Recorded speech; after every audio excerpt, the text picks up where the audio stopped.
Hello friends, welcome to our YouTube channel evergreen W classes. आज हम लोग new topic अपना शुरू करेंगे जो कि है रिस्पिरेटरी सिस्टम।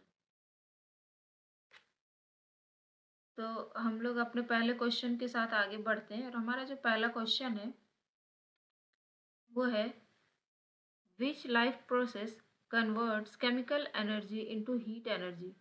कौन सा लाइफ प्रोसेस है जो केमिकल एनर्जी को हीट एनर्जी में कन्वर्ट करता है। इसका जो राइट आंसर हो जाएगा वो हो जाएगा respiration.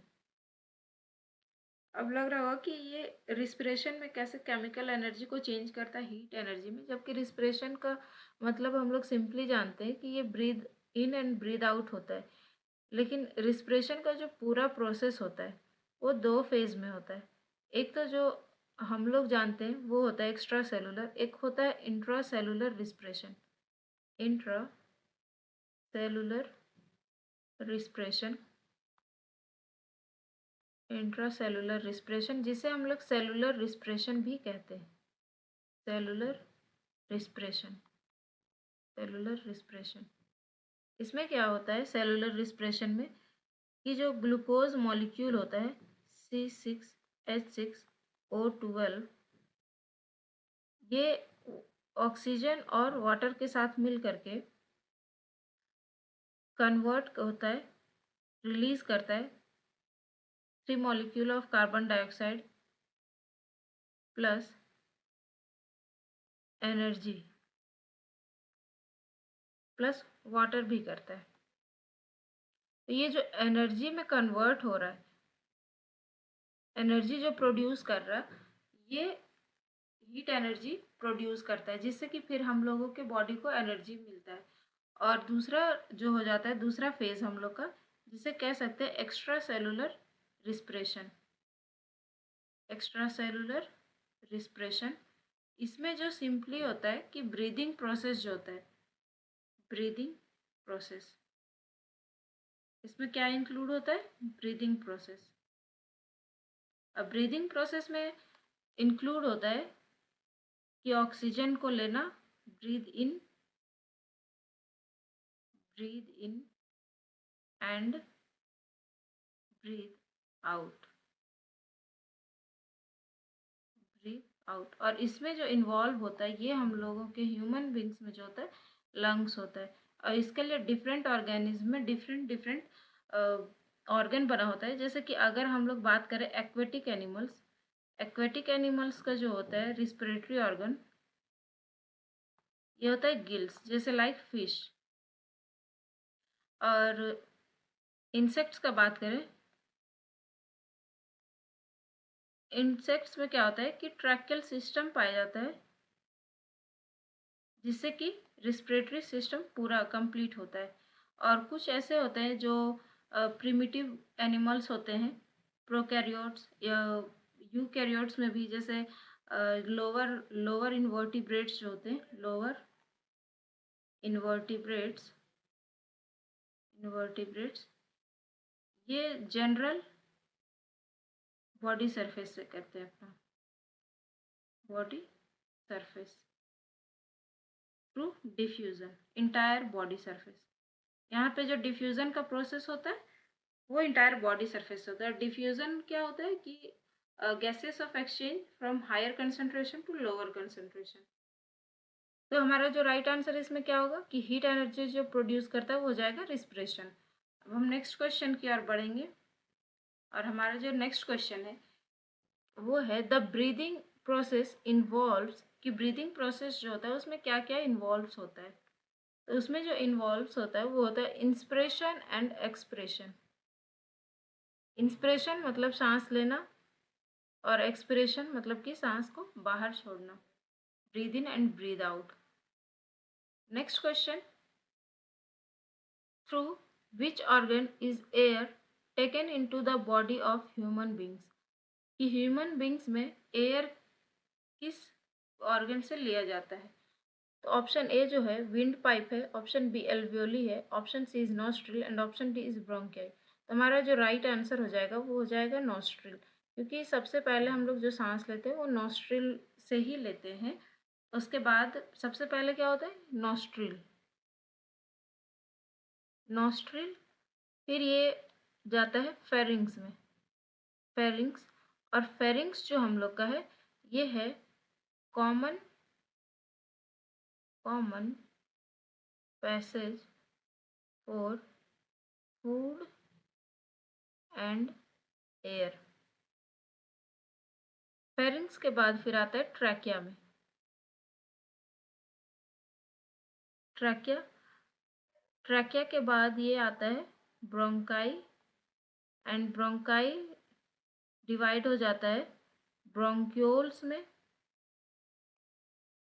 Bronchioles, and bronchioles further एक बलून लाइक स्ट्रक्चर कंटेन करता है जिसे कहा जाता है एल्वियोली, एंड इसका सिंगुलर फॉर्म होता है alveolus.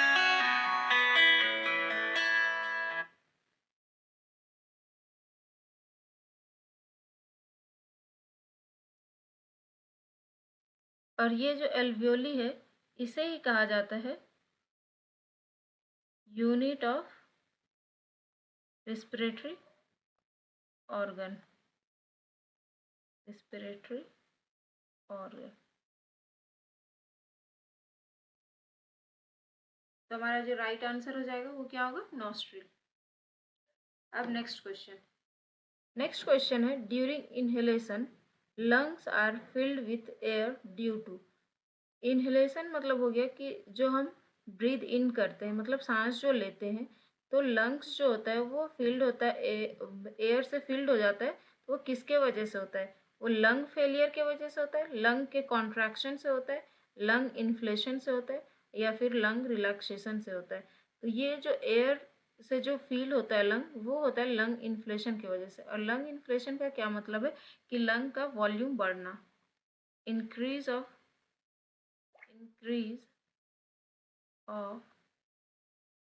lung volume is called lung inflation.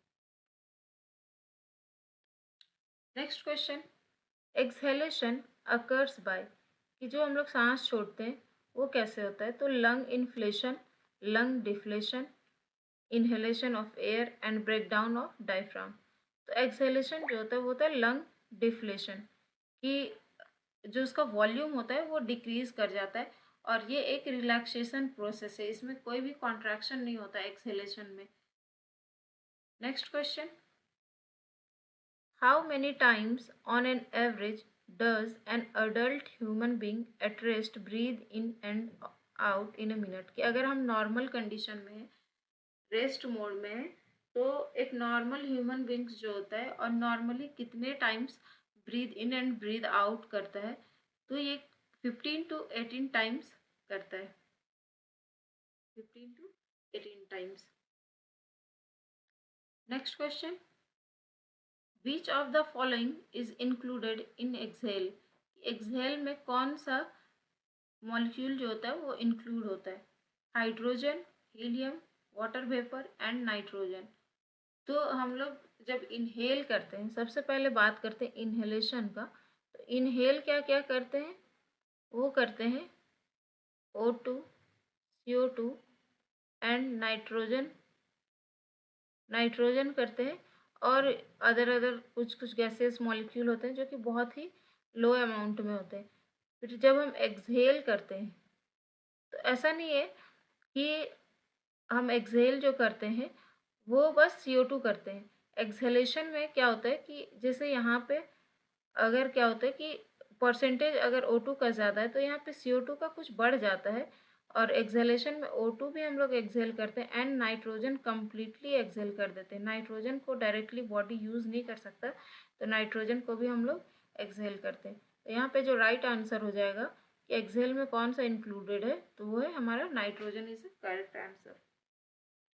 Next question, which of the following ensures that the air passage does not collapse during respiration। Air passage जो है कि ट्रैकिया जो है हमारा ट्रैकिया, ये आखिर कोलैप्स क्यों नहीं करता,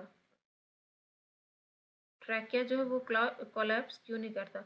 ये कोलैप्स क्यों नहीं करता, क्योंकि इसमें रिंग्स पाए जाते हैं जो कि कार्टिलेज के बने होते हैं, और ये जो कार्टिलेजिनस रिंग्स होते हैं ये हेल्प करते हैं इसको, इसका शेप को मेंटेन रखने में, ये इसे कोलैप्स नहीं होने देता है।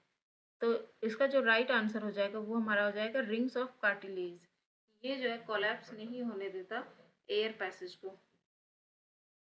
Next question, what is the role of cilia in the respiratory tract. हमारा जो रिस्पिरेटरी ट्रैक्ट होता है इसमें क्या होता है कि कुछ सीलिया प्रेजेंट होते हैं।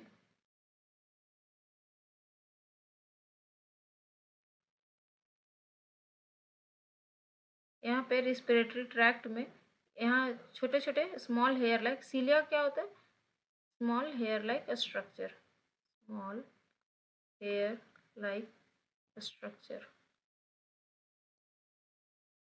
और ये यहाँ पे स्मॉल हेयर लाइक स्ट्रक्चर छोटे छोटे पाए जाते हैं और ये हेल्प करते हैं कि जो यहाँ पे से जो म्यूकस क्रिएट होता है लंग से, इसको बाहर निकालने में। तो हमारा इसमें से देखते हैं कि कौन सा ऑप्शन होगा कि they help to mix all the gases in the inhaled and exhaled air.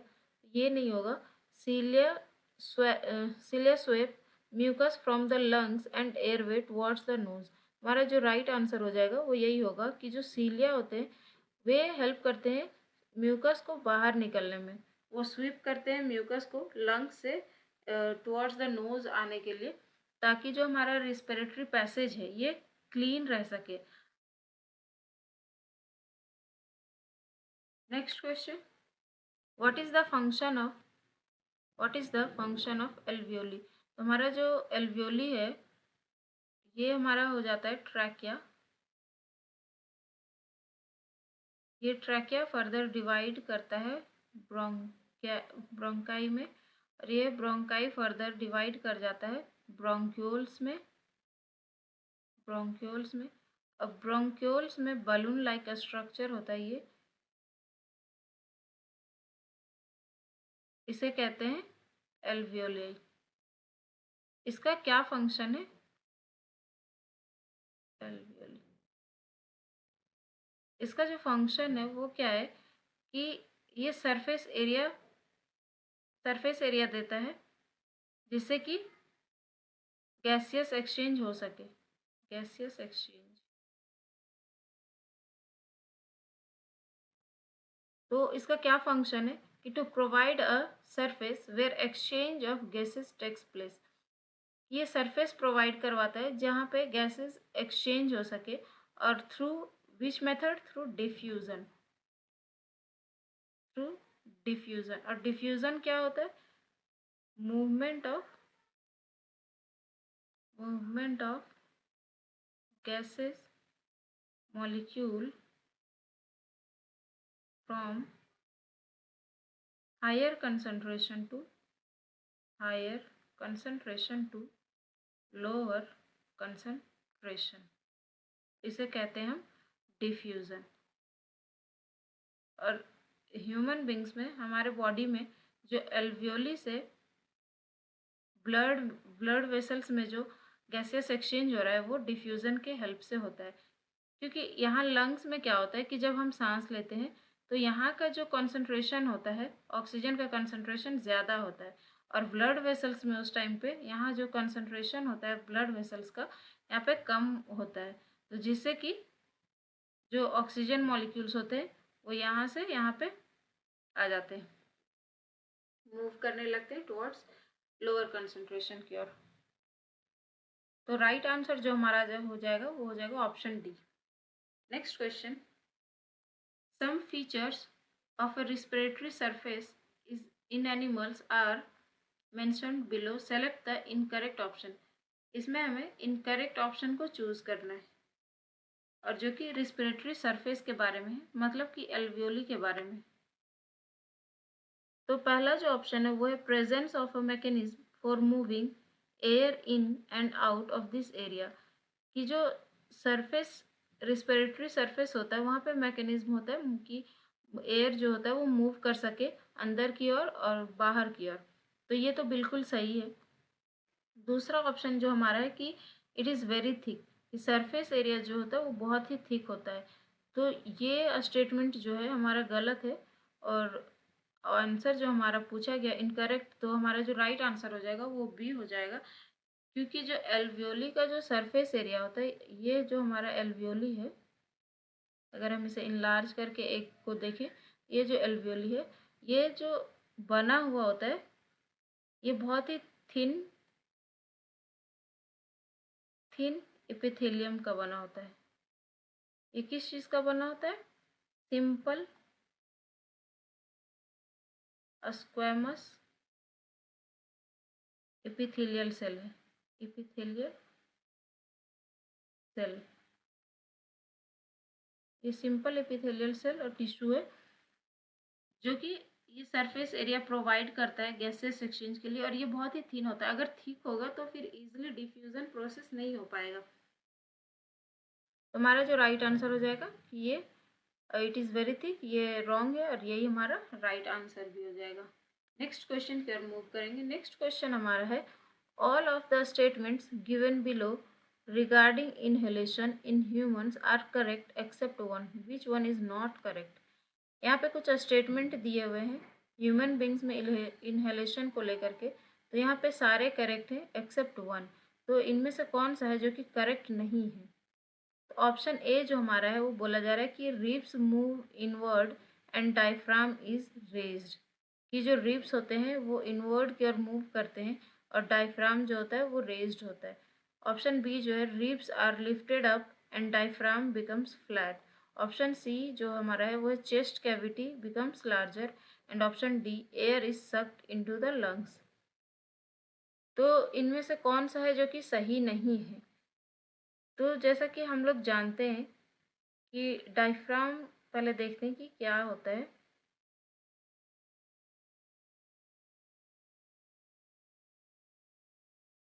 Diaphragm जो होता है हमारा, ये डायफ्राम है। यहाँ पे एक बोनी लाइक स्ट्रक्चर प्रेजेंट होता है जिसे डायफ्राम कहा जाता है चेस्ट में। आप फील भी कर सकते हैं इस चीज़ को। तो ये क्या होता है, जब हम इनहेलेशन करते हैं तो यहाँ पे जो रिब्स प्रेजेंट होते हैं हमारे लंग्स के ऊपर, इसे जो कि प्रोटेक्ट कर रहे होते हैं, ये रिब्स जो होते हैं ये ऊपर की ओर लिफ्ट होते हैं, और डायफ्राम जो होता है वो एकदम फ्लैट हो जाता है।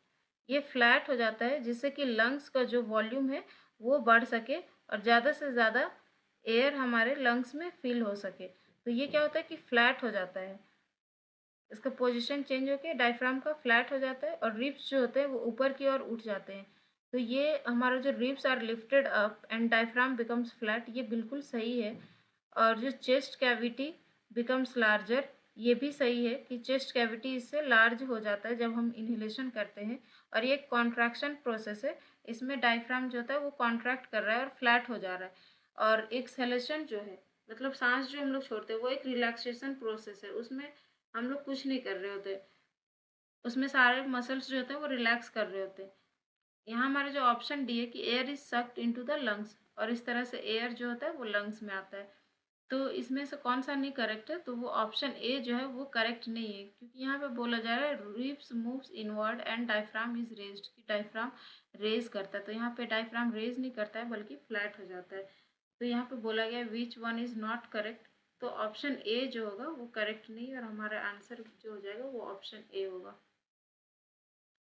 Next question, what happens when we exhale during normal breathing, कि क्या होता है जब नॉर्मल ब्रीदिंग में हम लोग एक्सहेल करते हैं।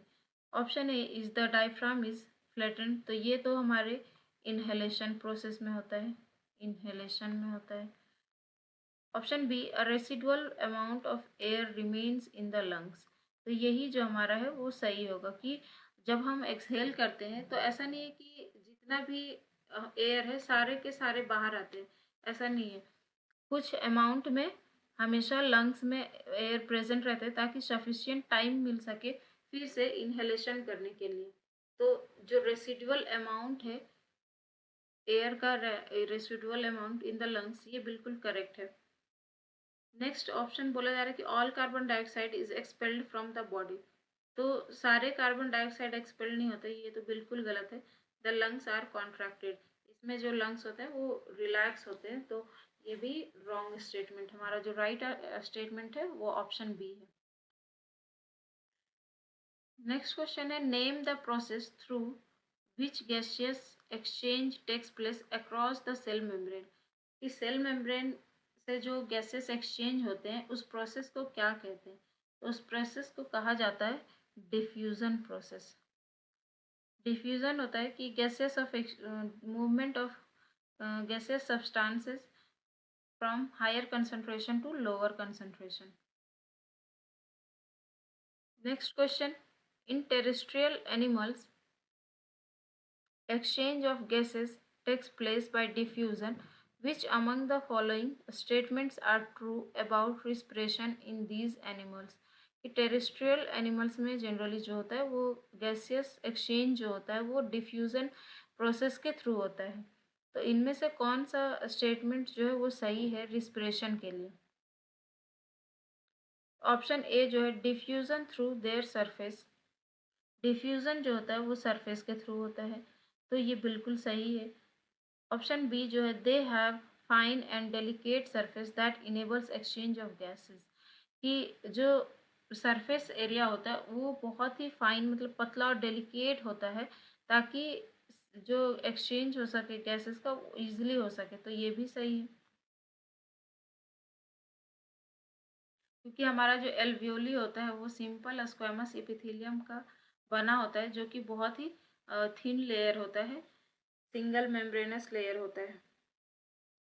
ऑप्शन सी जो है वह दे में have passage for flow of air, कि ये प्रोवाइड करवाता है फ्लो ऑफ एयर के पैसेज के लिए, तो ये भी सही है।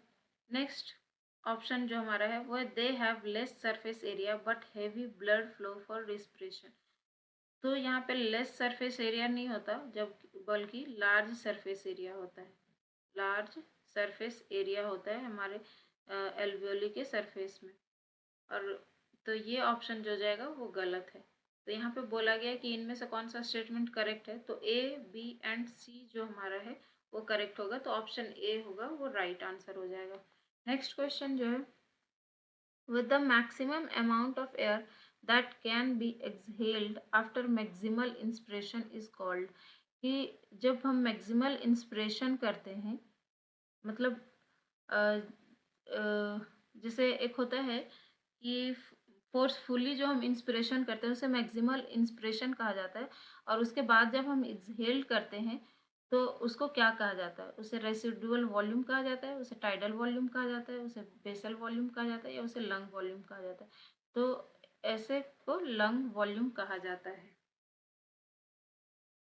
Next question, during each breathing cycle, when air is taken in and thrown out, the lungs always contain some amount of air so that there is sufficient time for oxygen to be absorbed and carbon dioxide to be released. What is the amount of air called?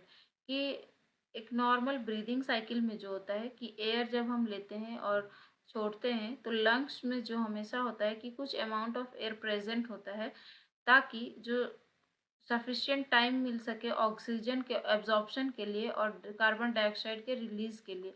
तो जो amount lungs में रह रहा है, amount of air रह रहा है ये लंग्स में, उससे क्या कहा जाता है? तो उसे जो कहा जाता है रेसिडुअल वॉल्यूम कहा जाता है। देखते हैं कुछ वॉल्यूम्स होते हैं, जैसे कि एक होता है टाइडल वॉल्यूम।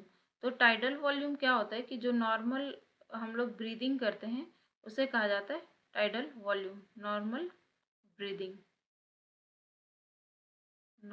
ब्रीदिंग को कहा जाता है टाइडल वॉल्यूम। एक हमारा होता है इंस्पिरेशन रिजर्व वॉल्यूम। ये क्या होता है जब हम बहुत ज़्यादा फोर्सफुली लेते हैं सांस, इनहेल करते हैं फोर्सफुली इनहेल्ड, ये हो जाता है IRV। ERV होता है जब हम फोर्सफुली एक्सहेल करते हैं।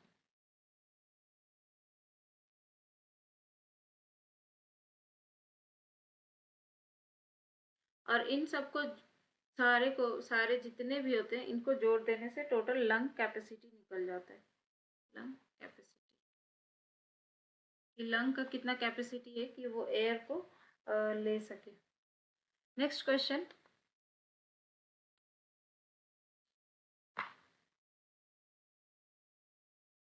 What is aerobic respiration? Aerobic respiration क्या है? तो एरोबिक रिस्पिरेशन उसे कहा जाता है जो कि ऑक्सीजन के प्रेजेंस में हो। तो यहाँ पे बोला जा रहा है respiration without molecular oxygen, option B is respiration in the presence of oxygen, and option C is respiration through the skin, and option D is respiration through gills. तो जो रिस्पिरेशन होता है ऑक्सीजन के प्रेजेंस में उसे aerobic respiration कहा जाता है। Next question, the incomplete breakdown of the substance in the absence of oxygen is called. कि सब्सटेंस का जब इनकम्प्लीट ब्रेकडाउन होता है ऑक्सीजन के एब्सेंस में तो इसे क्या कहा जाता है? तो इसे कहा जाता है anaerobic respiration. Next question, when does aerobic respiration takes place? ये एरोबिक रिस्पिरेशन कब होता है? तो ऑप्शन ए जो है वो है breakdown of food in the cell with the release of energy, option B is breakdown of glucose without the use of oxygen, and option C जो हमारा है वो है breakdown of food without using oxygen, and option D breakdown of glucose with the use of oxygen. तो aerobic respiration क्या होता है कि breakdown of glucose with the use of oxygen. तो रिस्पिरेशन जो होता है सेलुलर रिस्पिरेशन, सेलुलर रिस्पिरेशन ये दो तरह का होता है। एक होता है aerobic, aerobic and another one is anaerobic. तो जो ऑक्सीजन के प्रेजेंस में रिस्पिरेशन करते हैं इन the presence of oxygen, in the presence of oxygen, और अगर ऑक्सीजन एब्सेंट रहे in the absence of oxygen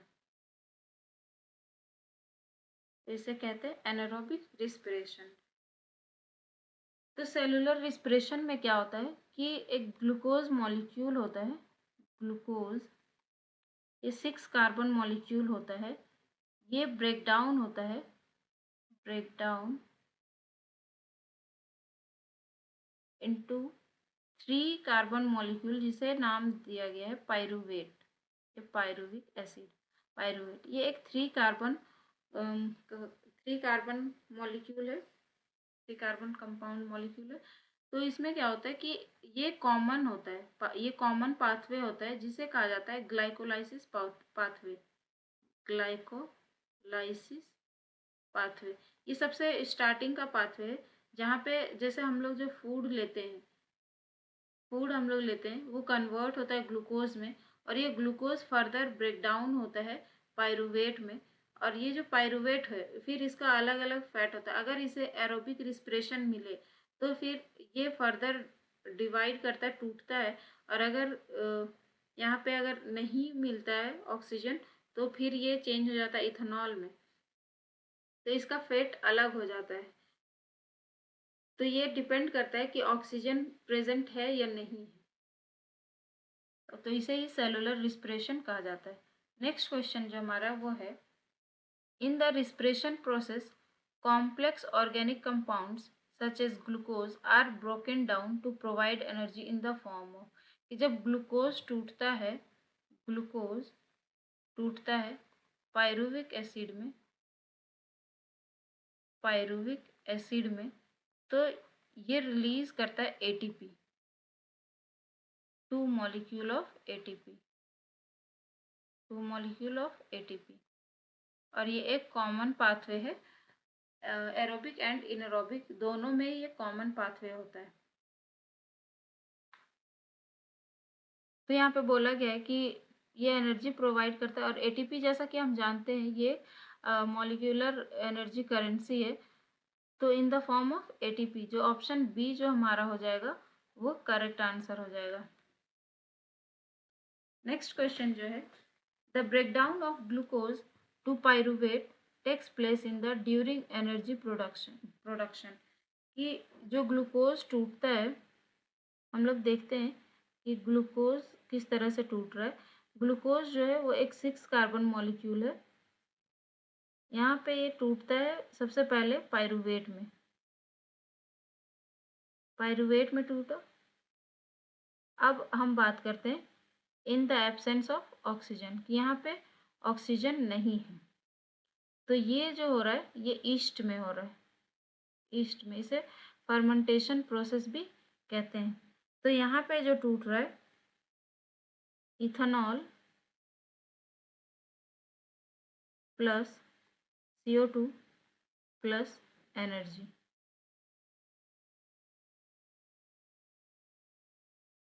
उसके बाद दूसरा इसका फेट हो सकता है अगर हमारे मसल सेल्स में लैक ऑफ ऑक्सीजन हो जाए, lack of oxygen in muscle cells, तो फिर क्या होगा? तो ये जो पाइरूवेट होता है वो चेंज हो जाता है लैक्टिक एसिड में, lactic acid plus energy. Lactic acid में कन्वर्ट हो करके ये एनर्जी प्रोड्यूस करता है, और ये जो है एक 3 कार्बन मॉलिक्यूल है। 3 कार्बन मॉलिक्यूल। इथेनॉल जो हमारा है वो है 2 कार्बन मॉलिक्यूल। अब हम लोग देखते हैं कि प्रेजेंस ऑफ ऑक्सीजन में इसका क्या फेट होगा। प्रेजेंस ऑफ ऑक्सीजन, तो ये चेंज हो जाएगा CO2 में, कार्बन डाइऑक्साइड में, plus water plus energy.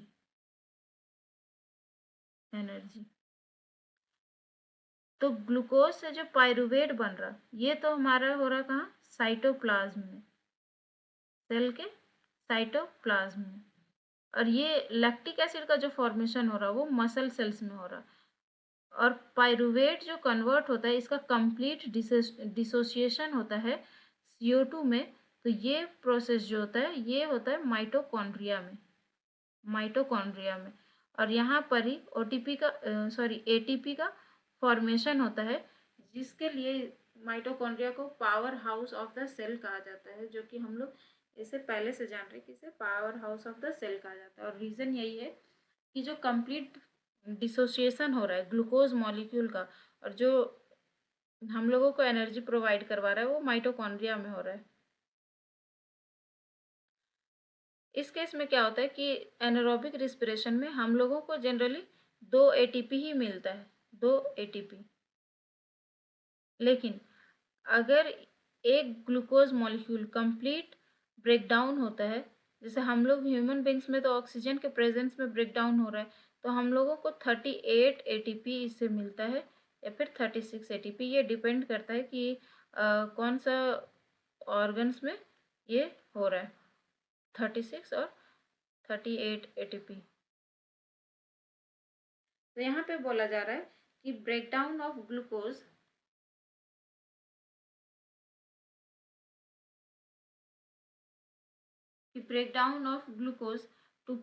glucose to pyruvate takes place in the during energy production, की किस जगह पे ये होता है। तो अभी हम लोग देखें कि ग्लूकोज जो टूट रहा है पाइरूवेट में वो साइटोप्लाज्म में हो रहा है। हमारा जो राइट आंसर हो जाएगा वो ऑप्शन सी होगा। Next question, during the process of respiration how many oxygen molecules combine with 1 molecule of glucose, कि 1 मॉलिक्यूल ऑफ ग्लूकोज में कितने मॉलिक्यूल ऑफ ऑक्सीजन जुड़ते हैं।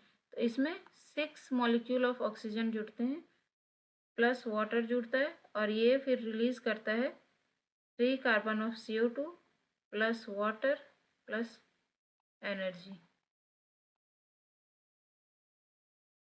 तो यहाँ पे हमारा हो जाएगा, जो राइट आंसर हो जाएगा वो 6 हो जाएगा। Next question, which of the following statement is false, कि इनमें से कौन सा स्टेटमेंट है वो फॉल्स है। ऑप्शन ए जो है, in the first stage of respiration breakdown of glucose takes place, तो ये बिल्कुल सही है। ऑप्शन बी जो है, in the mitochondria acetic acid is broken down utilising oxygen. Option C जो है वो हमारा है, pyruvic acid is produced in the first stage of respiration. तो फर्स्ट स्टेज ऑफ रिस्पिरेशन वो हमारा है वो है ग्लूकोज कन्वर्ट हो रहा है, पायरुविक एसिड में, तो ये बिल्कुल सही है, पायरुविक एसिड। ऑप्शन डी जो है वो है oxygen is not necessary for the fermentation process. Fermentation process कहाँ पे हो रहा है? ईस्ट में, और ईस्ट में ऑक्सीजन का ज़रूरत नहीं पड़ता, तो फर्मेंटेशन प्रोसेस के लिए ऑक्सीजन ज़रूरत नहीं है। तुम्हारा जो राइट, ये बिल्कुल, ये भी राइट करेक्ट है स्टेटमेंट, ये भी करेक्ट स्टेटमेंट है, ये भी करेक्ट स्टेटमेंट है। रॉन्ग स्टेटमेंट जो है ऑप्शन बी, और ये हमारा राइट आंसर हो जाएगा। यहाँ पे बोला जा रहा है कि in the mitochondria acetic acid is broken down utilising oxygen. यहाँ पे एसिटिक एसिड नहीं हो जाएगा, यहाँ पे पायरुविक एसिड हो जाएगा। यहाँ क्या हो जाएगा? पायरुविक एसिड, क्योंकि साइटोप्लाज्म में पायरुविक एसिड बना और ये फर्दर मूव करता है माइटोकॉन्ड्रिया में, क्योंकि यहाँ उसके बाद जो कन्वर्ट होता है ये acetyl coenzyme A, acetyl coenzyme A, और acetyl coenzyme A further in करता है क्रेब्स साइकिल में, क्रेब्स साइकिल में, और यहाँ पे ये कंप्लीट, इसका कंप्लीट ब्रेकडाउन होता है ग्लूकोज का यहाँ पे क्रेब्स साइकिल में, जो कि क्रेब्स साइकिल कहाँ पे चल रहा होता है? माइटोकॉन्ड्रिया में। ये पायरुविक एसिड टूटता है यहाँ पे ऑक्सीजन को यूटिलाइज करके। नेक्स्ट क्वेश्चन जो है वो anaerobic respiration of glucose in the muscles produces, कि मसल्स में जो एनारोबिक रिस्पिरेशन होता है वहाँ पे जो ग्लूकोज टूटता है वो क्या प्रोडक्ट बनाता है? तो वो जो बनाता है लैक्टिक एसिड। तो क्या होता है कि जब हम एक्सरसाइज कर रहे होते हैं या रनिंग कर रहे होते हैं उस टाइम पे बॉडी को सफिशिएंट अमाउंट ऑफ ऑक्सीजन नहीं मिल पाता है, जिससे कि और मसल्स को ऑक्सीजन, ये एनर्जी का ज़्यादा से ज़्यादा ज़रूरत होता है, तो ग्लूकोज का ब्रेकडाउन तेज़ी से होने लगता है, और ये जब सफिशिएंट अमाउंट ऑफ ऑक्सीजन नहीं मिलता है तो ये कन्वर्ट हो जाता है लैक्टिक एसिड में, और इसके वजह से ही कभी कभी हम लोगों को दौड़ते हुए क्रैम्प्स पड़ जाते हैं या एक्सरसाइज करते हुए क्रैम्प्स पड़ते हैं, वो इसके वजह से ही होता है कि डिपोजिशन ऑफ लैक्टिक एसिड हो जाता है मसल्स में, तो इसके वजह से हम लोग का क्रैम्प्स आने लगता है। तो राइट आंसर जो हो जाएगा वो ऑप्शन ए हो जाएगा। Next question, which of the following are the three carbon molecules formed during respiration? Option A is ethanol and lactic acid. तो इथेनॉल तो बनता है लेकिन ये 2 कार्बन मॉलिक्यूल है, तो ये तो नहीं हो जाएगा। इथेनॉल एंड मेलिक एसिड, ये भी नहीं होगा। Lactic acid and pyruvate, lactic acid भी एक 3 कार्बन मॉलिक्यूल है, एंड पायरुवेट भी हम लोग देखें कि 3 कार्बन मॉलिक्यूल है, और यहाँ पे बोला गया है कि कौन जो है 3 कार्बन मॉलिक्यूल है, तो ऑप्शन सी जो हमारा हो जाएगा वो करेक्ट हो जाएगा। Next question, which of the following statement is incorrect? यहाँ पे इनकरेक्ट स्टेटमेंट को पूछा गया है। ऑप्शन ए है carbon dioxide is more soluble in water than oxygen, carbon dioxide जो है वो ज़्यादा सॉल्युबल होता है वाटर में कंपैरिजन ऑफ ऑक्सीजन, तो ये बिल्कुल करेक्ट स्टेटमेंट है कि कार्बन डाइऑक्साइड जो होता है वो ज़्यादा सॉल्युबल होता है, इसीलिए जो कार्बन डाइऑक्साइड होता है CO2 जो बाहर की ओर आता है, आउट होता है, ये थ्रू प्लाज्मा होता है, थ्रू मोस्ट ऑफ द जो कार्बन डाइऑक्साइड हम लोग का आता है वो through plasma in the form of bicarbonate, in the form of bicarbonate, इसका ट्रांसपोर्ट होता है फ्रॉम टिश्यू टू लंग्स। जब ऑक्सीजन जब टिश्यू में जाता है या सेल्स में जाता है तो वहाँ पे इसका यूटिलाइजेशन हो जाता है कार्बन डाइऑक्साइड, ये ऑक्सीजन का, और रिलीज करता है कार्बन डाइऑक्साइड। अब जब रिलीज करता है टिश्यू कार्बन डाइऑक्साइड को, तो कार्बन डाइऑक्साइड का ट्रांसपोर्ट भी होना ज़रूरी है लंग्स तक, ताकि फिर वो बाहर एक्सहेल हो सके। तो उसका जो ट्रांसपोर्ट होता है वो थ्रू प्लाज्मा होता है in the form of bicarbonate, क्योंकि ये ज़्यादा सॉल्युबल होता है इसीलिए ये ईजिली ट्रांसपोर्ट हो जाता है प्लाज्मा के थ्रू। और लेकिन O2 जो होता है इसके लिए एक मॉलिक्यूल होता है, एक पिगमेंट होता है हीमोग्लोबिन, और ये हीमोग्लोबिन जो है वो रिस्पॉन्सिबल होता है ट्रांसपोर्ट के लिए, ट्रांसपोर्ट ऑफ ऑक्सीजन के लिए जो रिस्पॉन्सिबल है वो हमारा है हीमोग्लोबिन। तो ये स्टेटमेंट जो है वो बिल्कुल करेक्ट स्टेटमेंट है। नेक्स्ट ऑप्शन जो है वो बोल रहा है the pyruvate is converted into lactic acid which is 3 carbon molecule. तो ये भी सही है कि जब मसल सेल्स में ऑक्सीजन का कमी हो जाता है तो in the absence of oxygen in muscle sales वो प्रोड्यूस करने लगता है लैक्टिक एसिड, जो कि एक 3 कार्बन मॉलिक्यूल है।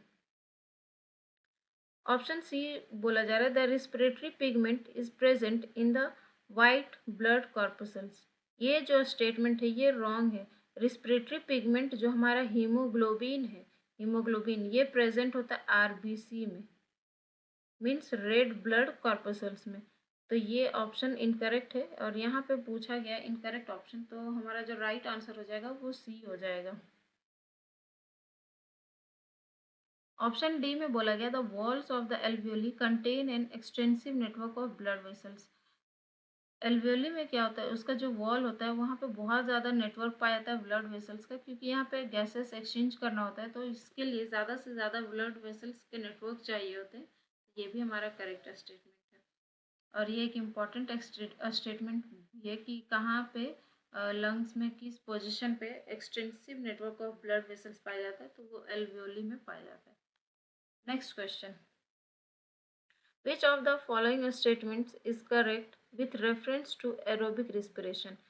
एरोबिक रिस्पिरेशन अब हम जानते हैं कि in the presence of oxygen जो हो रहा है वो उसे एरोबिक रिस्पिरेशन कहते हैं। तो उसके रिगार्डिंग कौन सा स्टेटमेंट जो है वो करेक्ट है? तो ऑप्शन ए जो है वो the release of energy in aerobic respiration is lower than that in anaerobic respiration.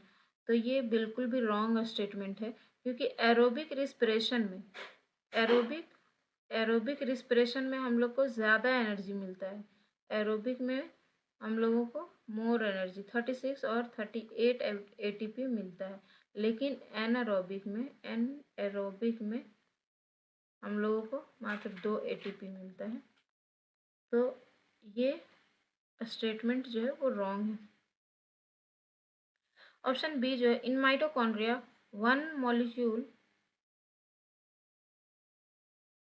of pyruvate breaks down to give 3 molecules of carbon dioxide.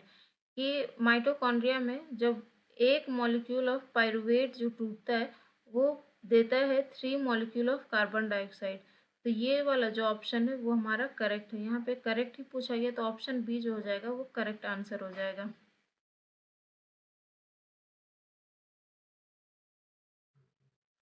Next question, the full form of ATP. ATP को molecular